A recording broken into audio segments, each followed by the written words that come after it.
first half hour of Gr12 quiz. 1 and quiz 2, 29th of July starts. Right, going. Okay. All right.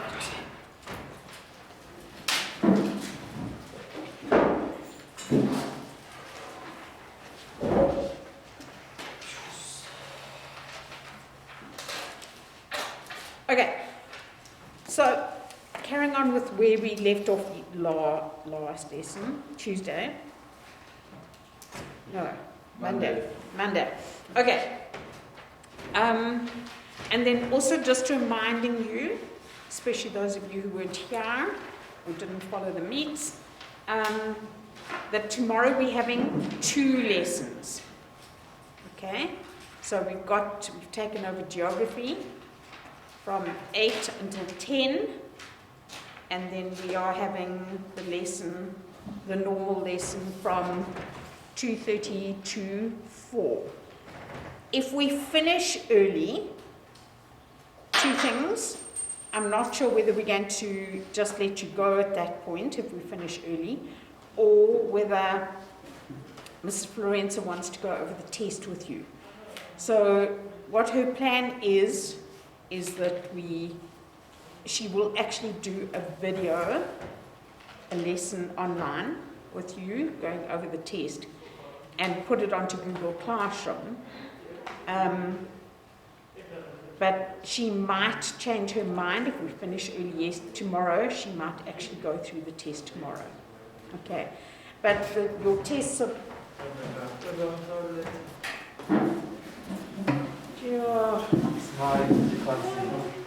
Morning.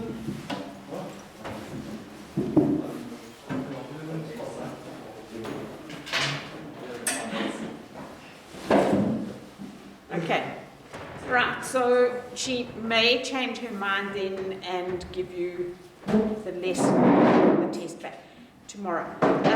It is busy being scanned as we speak, and as soon as Mrs. Florenza comes, she'll probably just then email it on to you. So expect it via email. Okay, right, ready, steady, go. So we spoke about bipedalism last lesson, and what we're going to deal with today is the advantages of bipedalism. Right, so remember I spoke about the fact that the skeleton of humans is very well designed for bipedalism, and there are a number of things that facilitate bipedalism.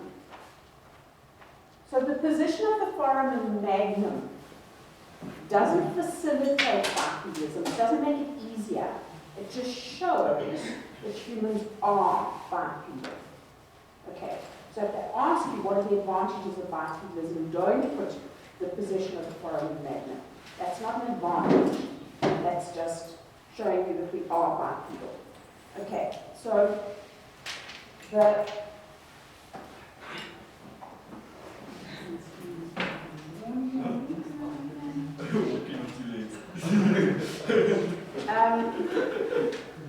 so in terms of what the body structure has,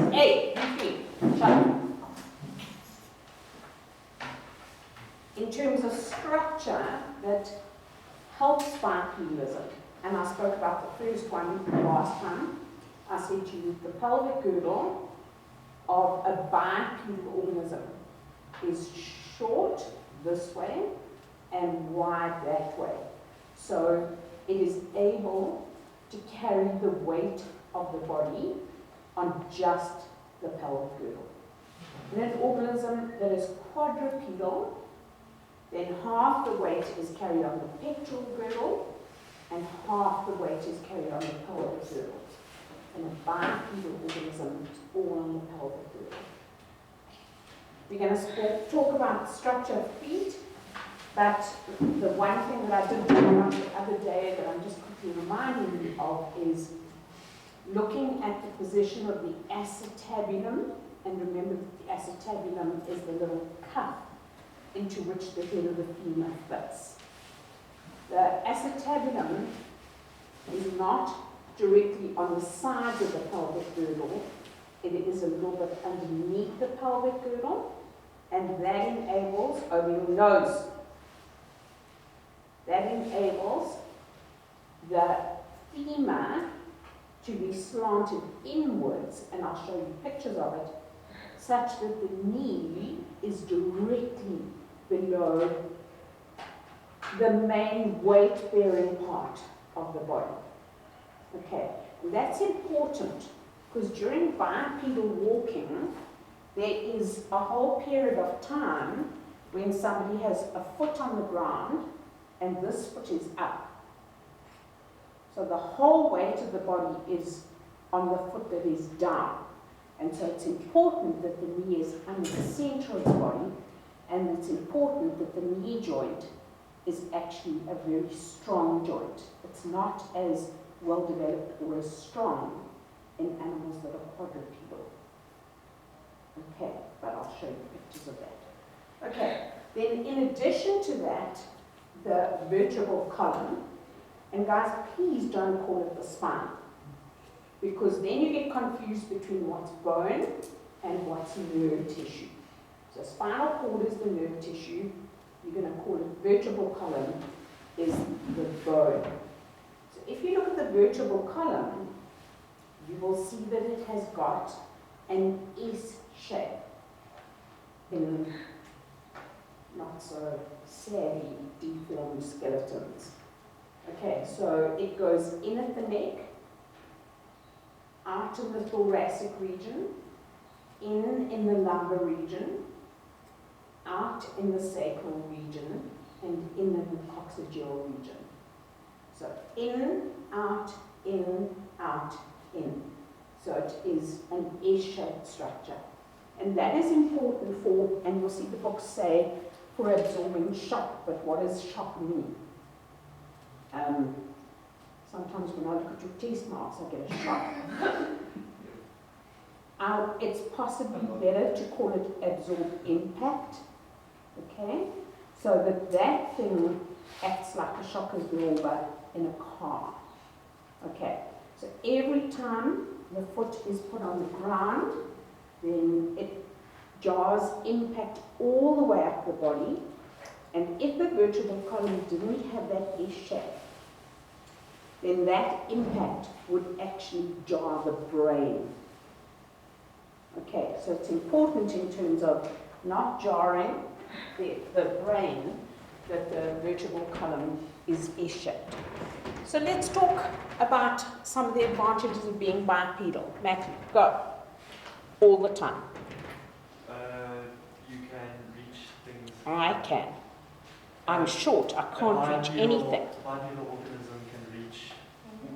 Morning. Morning. Bipedal organism can reach foods from higher up. You said it badly, your English expression is bad. Because then the bipedal organism is higher up and reaching foods. Joshua, just correct your English, get your English right. So, which part of this is wrong? Because it's like a bipedal organism. The word from. The word from. Mm-hmm. You're saying a bipedal organism can access foods from higher up. Okay, so Is the bipedal organism high or is the food high? Okay, I see. So a bipedal organism can reach foods higher up. That are higher up. Okay, I'm fine with They are that. higher Josh. up, okay. No, I was fine with what you said. Okay. Go. You can carry your young, huh? I can carry my young. Well, you can't. But like, okay, a bipedal organism can carry our young. Why's that good? Sorry? So you need to carry your question, you need to carry your statement one thing further. Okay. So in each of you, you're not going that final step, you're not going, so why is it an advantage to be able to reach food that is higher up? So greater access to greater quantities of food. Okay, you're happy with that. So what's the bonus of being able to carry those little screaming things that vomit? and You poo. can walk longer distances because your young are tiny and they're lazy and they don't want to walk that far. You can. And then like they say, they eat off that and then you pick them up and then you can carry them. And you can walk longer distances. Oh, and it protects it as well from predators that might go and take Okay. them. Right, so in amongst all of that garbled, there was some intelligence. So it's an advantage to carry young, firstly because of being able to walk further distances, and secondly to be able to protect young. So if there is what? Come. An example. Saber-toothed tiger. Do they exist at the same time? I don't know. Anyway, As what, man? as humans. It's like if you have a vervet monkey and it's carried its No, I don't have a vervet. Very little chance of me having a vervet. if there seems to be a vervet monkey, and then it's like, okay, they're not bipedal, but like sometimes they can carry their young, that's the similarity. So because they can carry their young, then like the jackal won't come and snatch the young while they're walking on the ground. Less likely. Okay, going. Steve, go. Oh, man, I've got two reasons going on. The first one is it allows them to see over like full grass and stuff like that, making it fun. Carry it further. Okay, so when you're being attacked, you know where to run to. Okay, I'm hoping I'm not being attacked. Okay, firstly, to be able to see predators from a further distance and to try and avoid them before they get too close. Okay, go. And the second reason now is it allows them to cool off easier as well. Okay, explain that one. Well, now I'll leave that with No. What did your Google site say? Get your hand off his desk. Just please. Well, not really, but the clean off. It's a reason. Well, it's like, I don't know how to explain it really. Now I can see that. Okay, firstly, how does walking bipedally actually help in cooling the body? And remember that this all happened at a time period when the earth was getting hotter and hence it was changing to grassland. Okay, Josh. Because there's less surface area of the body exposed to direct sunlight. Absolutely. You want to go and catch a tan. Okay, let's presume you want to go and catch a tan for whatever reason. Skin cancer is good. You don't go and stand straight up outside. Because the sun is going to hit the top of the head, it's not going to hit the rest of the body. Okay, do you understand that? Whereas if you want to go and catch a tan, you'll go and lie on the ground, exposing maximum surface area to the rays of the sun. Okay, and so therefore by walking upright, exposing less surface area to the rays of the sun, and therefore cooler. Okay, so humans are bipedal all the time. As the environments changed, walking on two legs helped early humans survive by freeing up the hands for gathering food and making it easier to pick fruits and other food from low-lying branches, for making tools, for carrying offspring, for making hand gestures. I mean, it made it much easier to drive in the traffic and to make or carry weapons. Okay? So all of those things were advantages to being freed, having hands freed up by walking bipedally. Okay.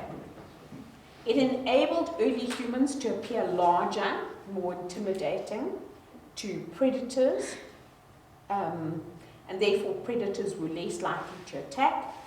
Standing upright in the savannah makes it easier to see prey or to scavenge for food. It makes movement far more efficient to enable humans to cover wide open landscapes more quickly and more efficiently. Enable them to stay cooler because a smaller surface area exposed to the sun, therefore less energy wasted in trying to cool the body down. I don't understand how it's more efficient. In terms of walking. Yeah. Because when an individual walks on four legs, it's going to put energy into moving four limbs. But when a person walks bipedally, energy goes into moving two limbs. But doesn't the weight of the body disperse into 4 limbs instead of 2. It does, but 4 limbs have still got to be moved. So, for example, if you go for a walk and you want to expend energy, if you walk moving your arms as well as your legs, you put more energy into it than if you're just moving your legs. So, walking on 4 limbs, more energy than walking on 2 limbs. And but as a disadvantage, it slows you down because you only have 2 limbs to enable locomotion. That's why, like a dog, all 4 limb creatures are faster than us, pretty much. I mean, other than like a No, there's something that we love. sloth, yeah. But I think I'm not sure about that. because if you went to where we evolutionary, we were like apes, if that's. And remember, we did not descend from apes. Huh? If we went back to where Yes. we were able to go on 4 limbs, we'd probably be faster. And you low down to the ground, doesn't that make much difference? Oh, I'm not sure that I agree with that. Okay, right. Everybody happy? Everybody okay? I'm listening. Doesn't it allow us to cover longer distances? Not faster, but like just longer distances. Because it saves energy. Yeah. Steve, kick him. Okay, right, so hopefully you'll remember it in terms of diagram. So being able to reach up and pick fruit off of branches more easily, being able to carry weapons, being able to kill potential food, being able to carry youngsters, but then also, and this one I mentioned last time, right? If an individual is quadrupedal and they find a source of food, they have to eat all that food at that site because they can't pick it up and carry it easily to a different place. So while I understand that leopards can take their kill in their mouth and carry it up a tree, the majority of animals cannot easily carry a whole source of fruit and carry it back home and eat it. First of all, eat it at home where it's safer, and secondly, be able to store it at home so it can be eaten over a period of time. It's basically feast or famine for a quadrupedal animal. You eat as much as you can while you're there, and then you can't carry it back. Okay, yes, ma'am. Man, does all of these facts, like bipedal organisms, apply to organisms with 4 limbs? Is it because you, like you say, like a chicken? A chicken is technically bipedal, but it's only got 2 limbs. So it can't Bipedal. bipedal, but it can't like carry anything other than its.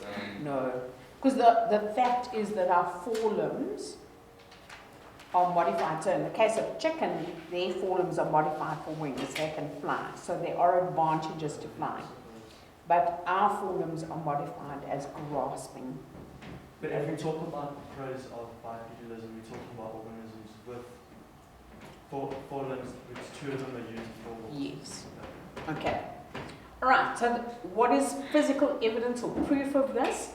Foramen magnum is located underneath the center of the skull, or in the center underneath the skull. Please just be careful how you express that one. So the head is held directly over the body while standing upright. And in chimpanzees, remember that the foramen magnum is a little bit further backwards. So in chimpanzees, okay, the foramen magnum is a little bit further backwards than it is in a Homo sapiens. So Homo sapiens, it would be here, and chimpanzees, it is a little bit further backwards. And that's because they don't walk bipedally all the time. Okay, so here you need to compare the skulls of a gorilla. That's this one. Remember that a gorilla is a knuckle walker by design. Spoke about knuckle walking last week. And so look here at the position of the foramen magnum here towards the back of the gorilla skull. This is Australopithecus, and we will deal with Australopithecus. This is Africanus, so this is the one that lived in the southern African region. You can see that the foramen magnum is a little bit further forward than that foramen magnum. And then here is Homo sapiens sapiens, and there's the foramen magnum underneath the center of the skull. Okay, so in the center there, and so the head, the vertebral column, and spinal cord. What are you doing? He dropped his iPad. That's a nice crack. He cracked no. That's brilliant. Well, it's like 10%. I don't mind now. Hey, Joshua, you're getting on my nerves. Stop it. Oh, stop this finger. Yes. Okay. Right. Also look at the shape of the upper jaw. So the upper jaw here is a very long upper jaw with very well developed canines, and so remember that that means that the food that they ate was not processed, it was very tough. So there was a lot of chewing involved. Okay, so the teeth had to be very big, the jaws had to be very big to be very powerful, and remember then they had to have lots of well-developed muscles in the face for chewing. Now remember that muscles do not attach easily to smooth bone.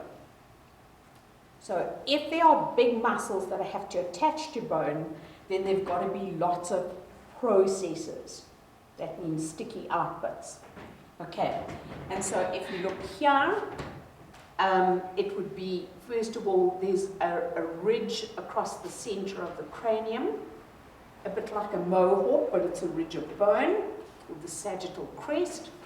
Don't worry about that, just know that there is this funny crest of bone across the top of the cranium. You can also see here, this ridge of bone here.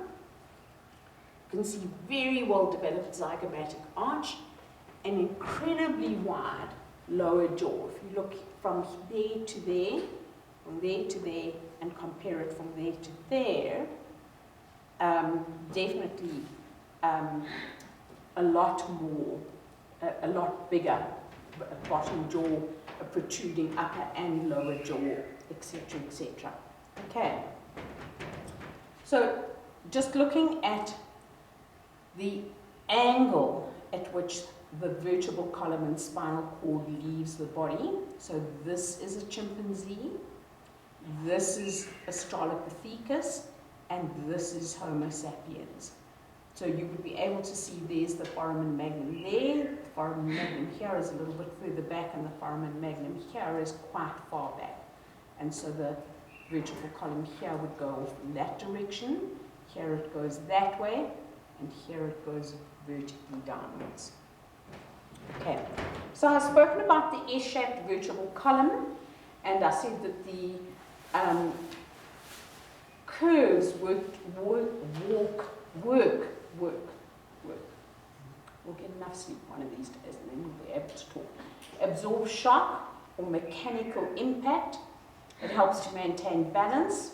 It allows a range of motion throughout the vertebral column and the spinal cord. So being able to move in all directions, which if you compare it with something that is quadrupedal, for example a horse, they can't easily move their body at all angles. And then a shorter, broader pelvis that allows better weight distribution when upright. So this looks like a chimpanzee, and if you look at the pelvic girdle, it is very, very long and narrow. So long, narrow, short, wide, bowl-shaped. Okay? And then remember, look at the position of the acetabulum. Here the acetabulum is on the side, here the acetabulum is slightly further underneath, which would allow the femur to come out at a different angle. Okay. So a femur angled inwards with knees directly underneath the body to bear the weight of the body when walking. So if you look at this is a gorilla and this is a human. So if you look at the center of gravity of the body, in other words, the where the body's weight is distributed. Here the center of gravity is there, and you can see that the knee and the femur being angled outwards, not being angled in under the body. The knee does not bear the weight of the body. Here, the knee, the inner part of the knee is in line with the center of gravity, and it is easily able to bear the weight of the body.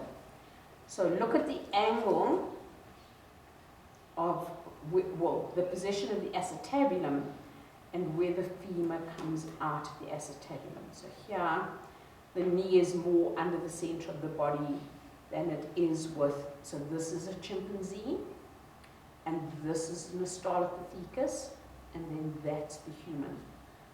So a shorter from top to bottom, wider pelvis, longer, slightly narrower pelvis, very long, very narrow pelvis, because it doesn't have to bear all the weight of the body. Okay. A very strong knee joint that helps to support the body's weight on one leg at a time when walking distances or even just walking. And the chimpanzee's knee joint is lightly built. So chimpanzee struggles to rest the weight on one leg at a time for long periods. The early human knee joint was very strong. It enabled the early human to regularly support its weight on one leg at a time during walking. And then the feet. Okay, so humans, all of the toes are parallel to each other. You consider your foot, you consider your toes, all of your toes are parallel to each other.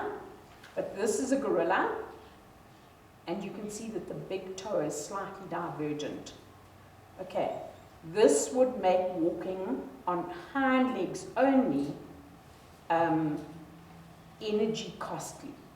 This makes it energy efficient, and we'll talk about walking on a foot that's got all toes parallel, and this is not good for bipedalism. Okay. Shorter toe length is an adaptation that enables efficient toe-initiated push-off. So when you walk, you push off with the toes. Okay, you walk, you push off with the toes. Matt's going, please now walk. You okay? Yeah. Right, everybody get up and walk. Tell me what part goes down first. Don't walk near each other. Okay, what part do you put down first? My heel. Your heel, then you push off with the toe.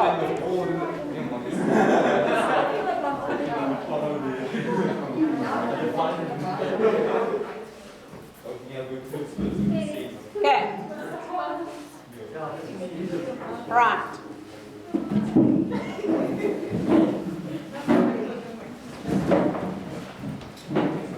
Okay. So much better developed, bigger in comparison to the other toes. The big toe in humans is bigger than the other toes. More robust, not just longer. It's not necessarily longer, but the bones are wider and stronger than the big toe of the gorilla. So a shorter toe length is an adaptation because of the toe-initiated push-off propulsion, and the big toe in bipeds is much larger, more robust than the other four toes. And then we've got this amazing thing called a foot arch. And this absorbs impact when walking upright. Who's flat-footed? We're actually going back in evolution. Every year, more and more kids seem to be flat-footed. Okay, right. Amy, tell me about flat-footedness and what it does to the knees and what you've got to